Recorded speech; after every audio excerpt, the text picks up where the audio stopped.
If you're just joining us, we have Brittany Gibbons on the line from her blog, Brittany Herself, and she has a new book, Fat Girl Walking.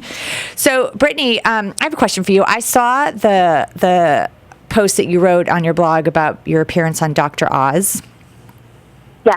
I was really, I guess a part of me was not surprised that you spoke about how people were fat shaming you and criticizing you and Dr. Oz for having you on and not being more specific about your weight and you not being healthy, et cetera. Tell me a little bit about that experience. You know, when I taped it, I actually taped it about a month before it aired. So I was very much living in this very happy bubble of how everything went. And then when it actually aired the day the book came out. And the response on that show in particular was overwhelmingly negative. And it was mostly from his normal, regular, I guess, fan base. And right. I can't entirely say that I blame them. I don't really watch daytime television too much. So I really wasn't extra familiar with his normal sort of theme of his show. But I guess I really can't say I blame them. I mean, here he's usually talking about, losing weight and being happy at a smaller weight and being thinner. And then I'm coming on and kind of saying something completely different. Mm-hmm. And I think that upset a lot of people. But what I found interesting is you weren't saying anything completely different. You were saying be healthy in your skin. I mean, I know that you even wrote about, like, that you run, that you eat right. Mm-hmm. I think that's the message, and the fact that people were negative about you not being thinner, and that show was supporting that. I'm disappointed in that. I think I missed the boat. It missed the conversation.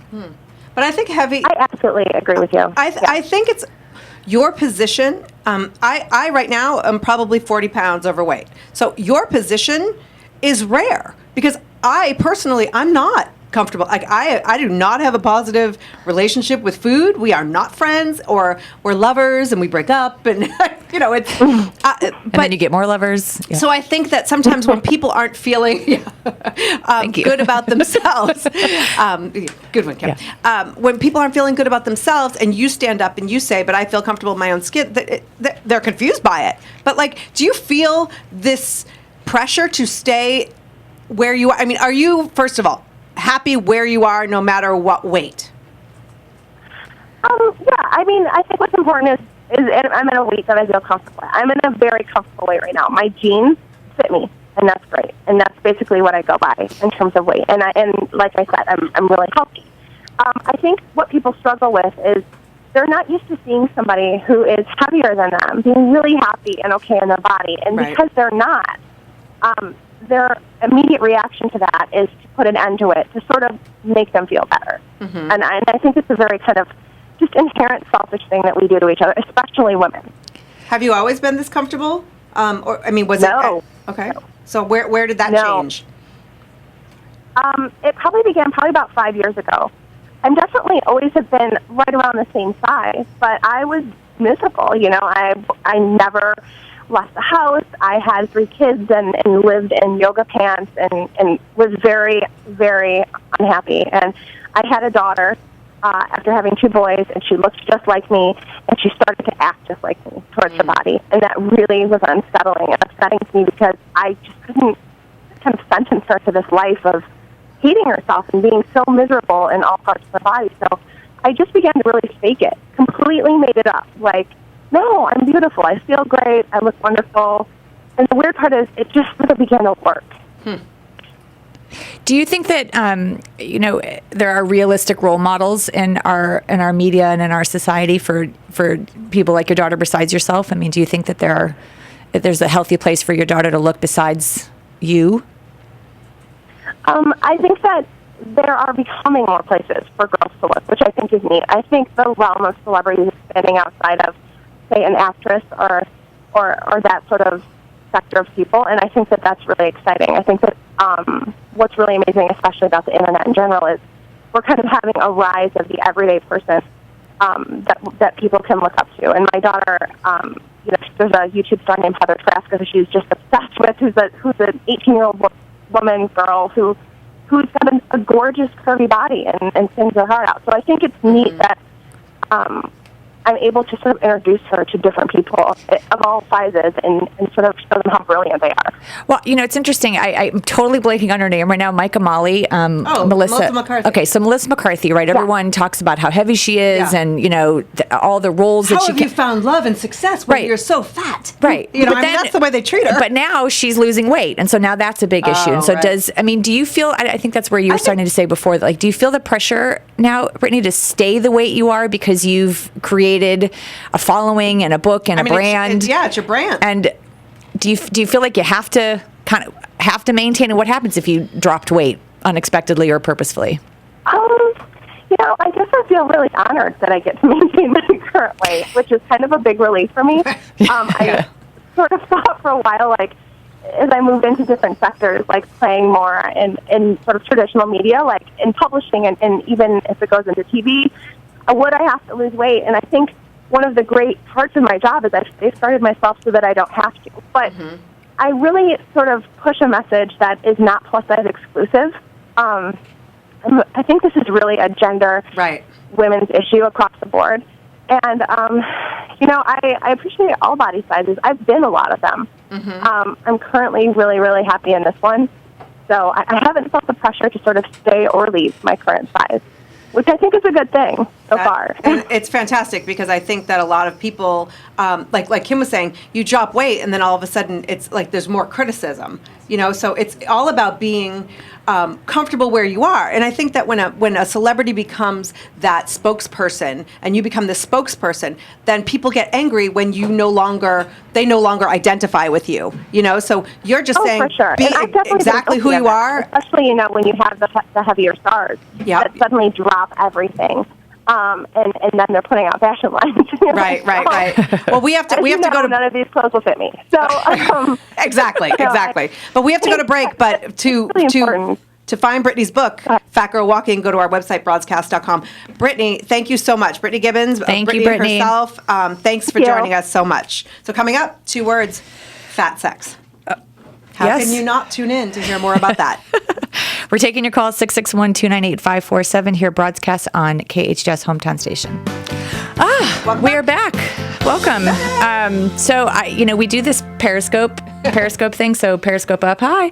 I'm very we'll answer self-conscious. Your questions in the 6th segment. So I'm very self-conscious of this. Stay tuned. But on the line, we have Rebecca Jane Weinstein, who is the author of Fat Sex, The Naked Truth. And she has a whole slew of other books on her Fat Book series, which she'll talk about. She's also the founder of peopleofsize.com. She's an attorney, a social worker, and an advocate. And hell's yeah to you, Rebecca. So come on. Hello. Welcome. Hello. How are you? Good morning. Good morning. Or good afternoon. I forget where you're on the East Coast somewhere. Yes, afternoon to me. Good afternoon.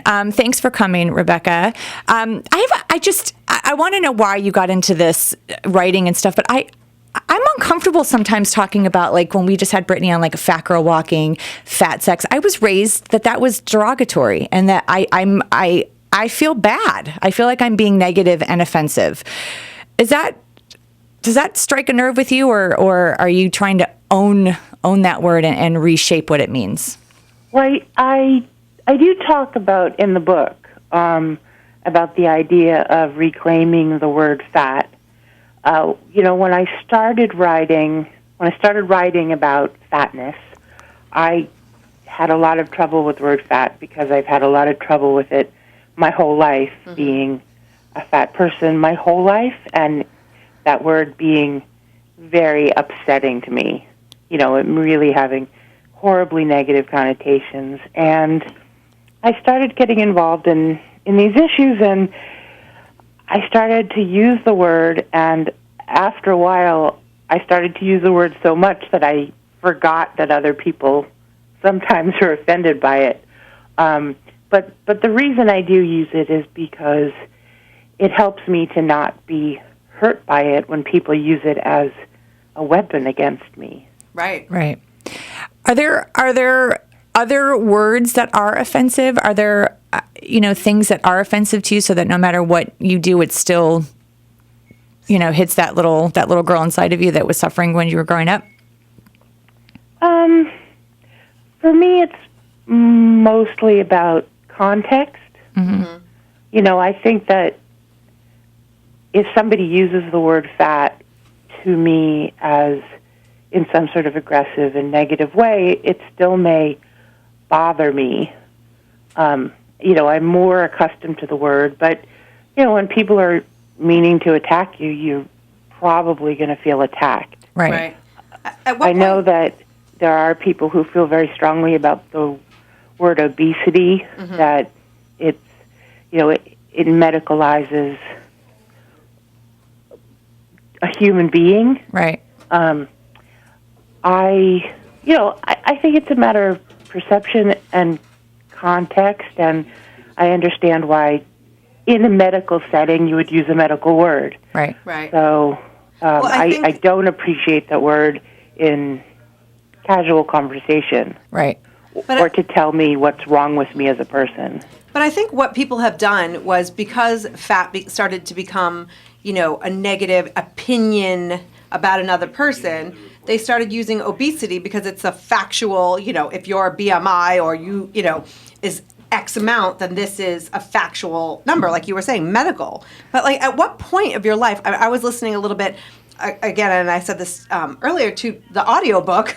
Thank you to authors who put their books on audible.com because, and no, they're not a sponsor, but I just, driving in my car and commuting to projects, that's the best way for me to listen. But you talked about your relationship with your grandmother and kind of how things started there.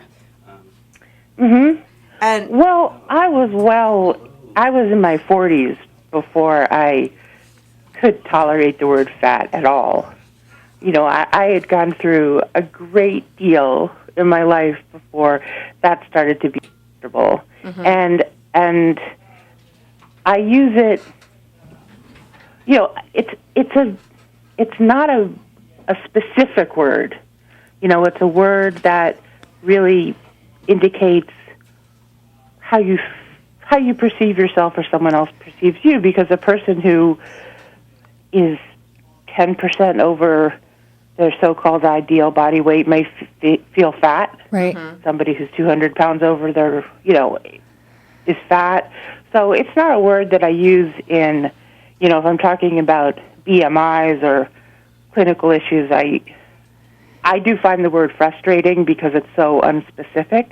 But in talking about how we feel about ourselves and about emotional issues and relationships, it's an important word because you may feel or be perceived as fat at all different kinds of sizes. Right. And is that the impetus for why you decided to write the Fat Book series? I mean, you have Fat Kids, Fat Sex, and I know you have a couple, Emily's Tummy. I think you have a couple other ones coming. But is that the reason that you decided to write this series of books?